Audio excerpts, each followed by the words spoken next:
Dear parents and students, welcome to Evergreen Guidance Coimbatore. NEET எக்ஸாமினேஷனுக்காக குழந்தைகள் prepare பண்ணியிருக்கீங்க. இன்னும் 4 நாட்கள் தான் இருக்குது. இந்த 4 நாட்களில் உங்களுடைய உடல்நிலையை சரியாக வச்சுக்கணுங்க. வெயில் காலமாக இருக்குது, நிறைய லிக்விட் ஃபுட் சாப்பிடுங்க, நிறையா தண்ணி குடிங்க. உடம்புக்கு ஒத்துக்காத மாதிரி ஜங்க் ஃபுட்டெல்லாம் சாப்பிட்டு உடம்பை கெடுத்துக்காதீங்க. அது மட்டும் கிடையாது, உடல்நிலை சரியாக இருந்தால் தான் நல்லா பரீட்சை எழுத முடியும். அடுத்தது, நீங்கள் எக்ஸாமினேஷனுக்கு ப்ரிப்பேர் பண்ணிகிட்டு இருக்கும்போது தூங்காமல் படிக்கிறது, 2 மணி நேரம் தூங்குறது, 3 மணி நேரம் தூங்குறது, குறைஞ்சபட்சம் 6 மணி நேரம் ஒவ்வொரு நாளும் 7 மணி நேரம் தூங்கி நல்லா படிச்சிங்கன்னா தான் எக்ஸாமினேஷன் கால அன்னைக்கு ரீகால் பண்ண முடியும், நல்ல எக்ஸாமினேஷன் முடியும். தொடர்ந்து இந்த 2 நாள் தூங்காமையே படிக்காதீங்க, ப்ராப்பரான ரெஸ்ட்டும் வேணும் அப்படிங்கிறத புரிஞ்சுக்குங்க.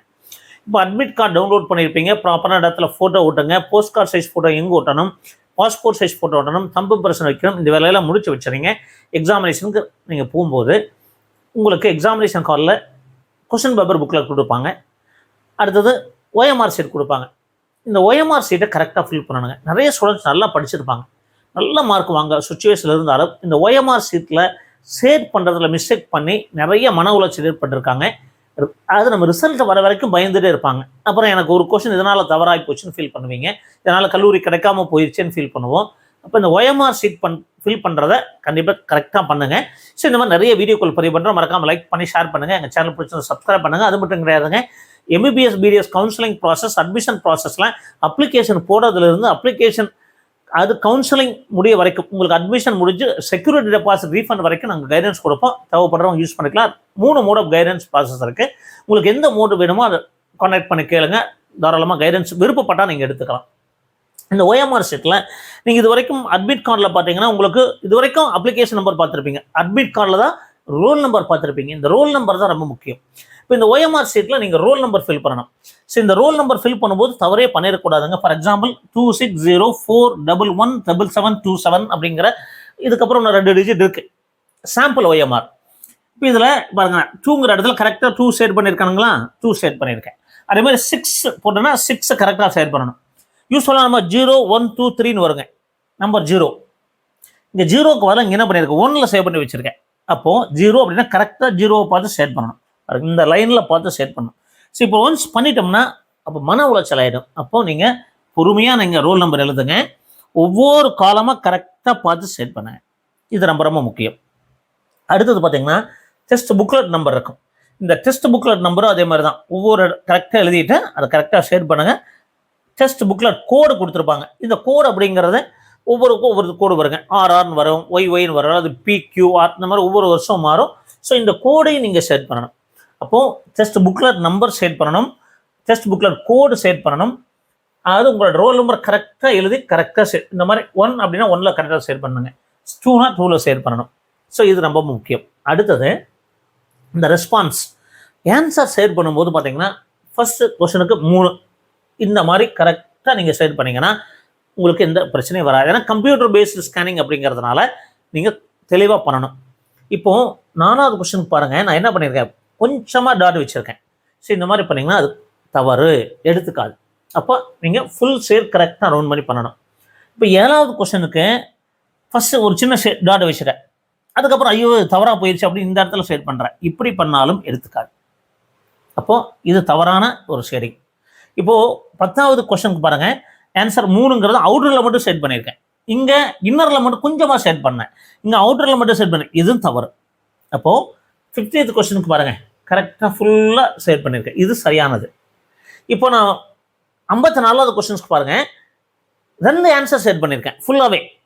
ஃபர்ஸ்ட் ஒன்று பார்த்தேன், இதுதான் சரின்னு நினச்சோம், அதுக்கப்புறம் இது சரின்னு சொல்லி மாற்றி செட் பண்ணுறோம், இதுக்கும் எடுத்துக்காது. அப்போ நீங்கள் கரெக்டான ஷேடிங் இம்பார்ட்டன்ட், இந்த மாதிரி ஷேட் பண்ணணும். ஸோ இப்படி செட் பண்ணாலும் தவறு, டபுள் ஷேடிங் ஒரு டாட் வச்சுட்டு மாதிரி செட் பண்ணாலும் தவறு, அவுட்டரில் செட் பண்ணாலும் தவறு, ஃபுல் ரவுண்ட் ஷேடிங் 2 பண்ணாலும் தவறுங்க. அப்போ இந்த மாதிரி இருக்கணும். ஸோ இந்த ஷேடிங் ரொம்ப ரொம்ப முக்கியம். இதில் அடுத்தது ஒரு எடுத்துக்காட்டுக்கு சொல்கிறேன். இப்போ 100வது கொஸ்டினுக்கு ஆன்சர் எழுதுகிறோம். இந்த 100வது கொஸ்டினுக்கு ஆன்சர் எழுதும்போது தெரியாமல் நம்ம ஒரு சிலர் என்ன பண்ணுவாங்க, 110ல் ஆரம்பிச்சிடுவாங்க. ஸோ 100க்கு பதிலாக 110ல் செட் பண்ணிடுவாங்க. அதுக்கப்புறம் அடுத்தடுத்து 101க்கு பதிலாக 110, இப்படி ஒரு 5-6 கொஸ்டின்ஸ் போயிடும். அதுக்கப்புறம் டென்ஷன் ஆகிடும். அப்போ என்ன பண்ணணும், அந்த 100 அப்படின்னா கரெக்டாக அந்த 100க்கு என்ன ஆன்சர் அப்படிங்கிறத கரெக்டாக பார்த்து செட் பண்ணுங்க. ஸோ இந்த 100க்கு இடத்துல தெரியாதனமா 110ல் போய் பண்ணிடக்கூடாது. அப்போது பொறுமையாக ஒவ்வொரு கேள்வி எந்த இடத்துல இருக்குது அந்த கொஷின் கரெக்டான ஆன்சர் கரெக்டாக பண்ணுங்கள். தவறு பண்ணிடுறதுங்க. இது மாதிரி ஒரு தவறு நடந்துருச்சு அப்படின்னா ஸ்டூடெண்ட்ஸ் பொதுவாக நடக்கிறத பயங்கர டென்ஷன் ஆகிடுவாங்க. ஒரு கேள்வி தவறு பண்ணிட்டு தவறாக செட் பண்ணி டென்ஷன் ஆகாதீங்க. ஒன்று போனால் போயிட்டு போகுது, மீதி இருக்கிற 180 கரெக்டாக பண்ணணும்னு நினைங்க. ஒரு 2 கேள்வி தவறு பண்ணுறதுக்காக டென்ஷன் ஆனீங்கன்னா மீதி எல்லாமே தவறாக போயிடும். ஸோ மாணவர்களே மாணவிகளே, நீங்கள் பொறுமையாக செட் பண்ணுங்கள். ஒரு தவறு நடந்தாலும் அதனால் டென்ஷன் ஆகி உங்கள் மற்ற மார்க்கை லூஸ் பண்ணிடாதீங்க. இது ரொம்ப ரொம்ப முக்கியம். டென்ஷன் ஆகாமல் செட் பண்ணணும், சரியான முறையில் செட் பண்ணுங்கள்.